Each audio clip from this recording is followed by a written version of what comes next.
saya Aurelia Febrianti Silaban. Saya dari kelas 12 Tata Boga.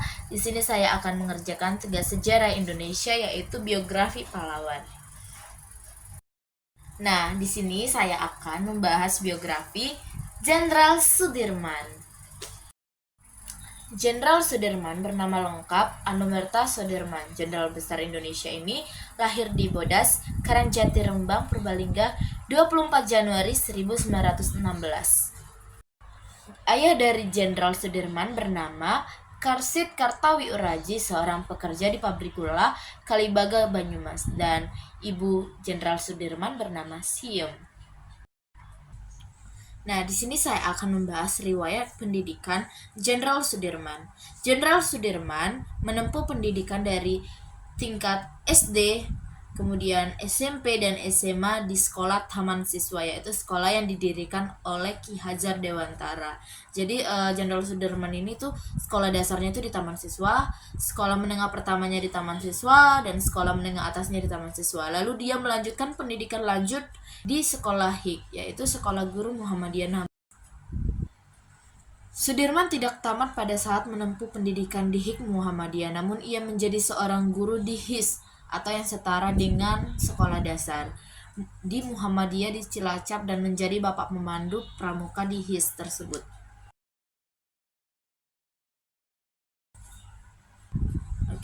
Ketika Jepang mulai ingin menguasai Nusantara, ia masuk ke dalam Tentara Pembela Tanah Air atau PETA. Di Bogor, tamat pendidikan langsung menjadi komandan batalion di Kroya, menjadi Panglima Divisi 5 Banyumas sesudah TKR terbentuk, dan akhirnya terpilih menjadi Panglima Angkatan Perang Republik Indonesia atau Panglima TNI. Ia merupakan pahlawan pembela kemerdekaan yang tidak peduli pada keadaan dirinya sendiri demi mempertahankan Republik Indonesia yang dicintainya. Ia tercatat sebagai Panglima sekaligus Jenderal pertama dan termuda di Republik ini. Sudirman merupakan salah satu pejuang dan pemimpin teladan bangsa ini.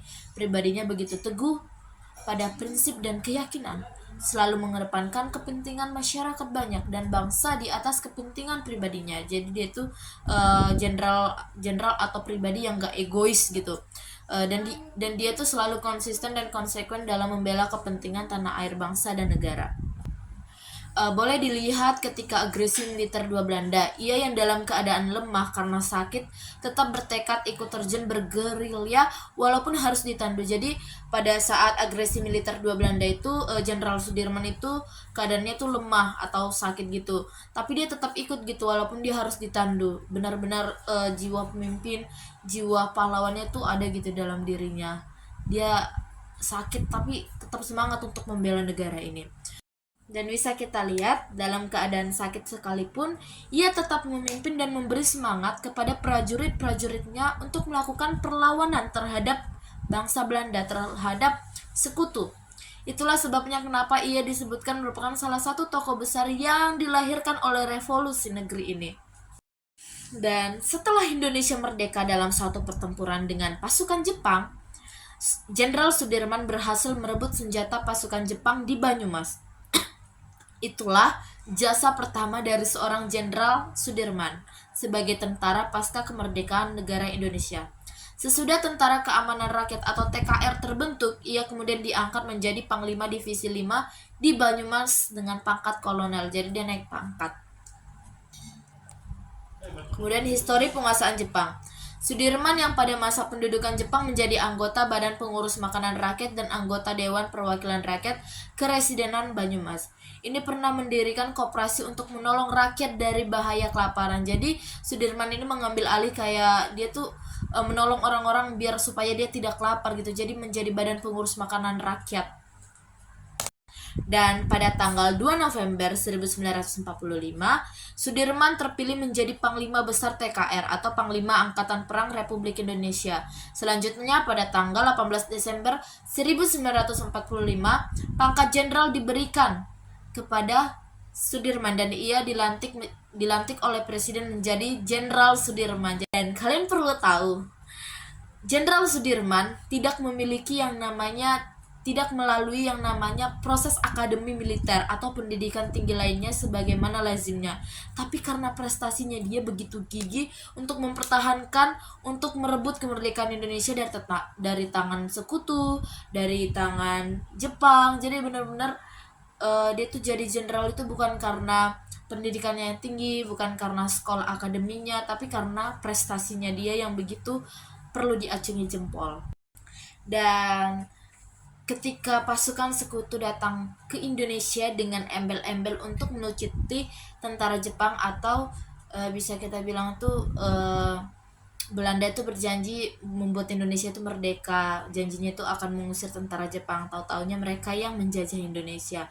Dan pada tanggal atau pada bulan Desember 1945, pasukan TKR yang dipimpin oleh Jenderal Sudirman itu terlibat dalam pertempuran melawan tentara Inggris di Ambarawa, dan pada tanggal 12 Desember di tahun yang sama dilancarkan serangan serentak terhadap semua kedudukan Inggris. Jadi pertempuran yang berkobar selama 5 hari itu akhirnya memaksa pasukan Inggris mengundurkan diri ke Semarang.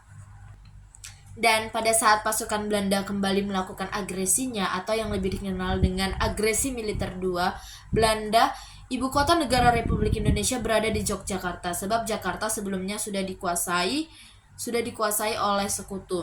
Jenderal Sudirman yang saat itu berada di Yogyakarta sedang sakit, keadaannya yang sangat lemah akibat paru-parunya yang hanya tinggal satu yang berfungsi. Jadi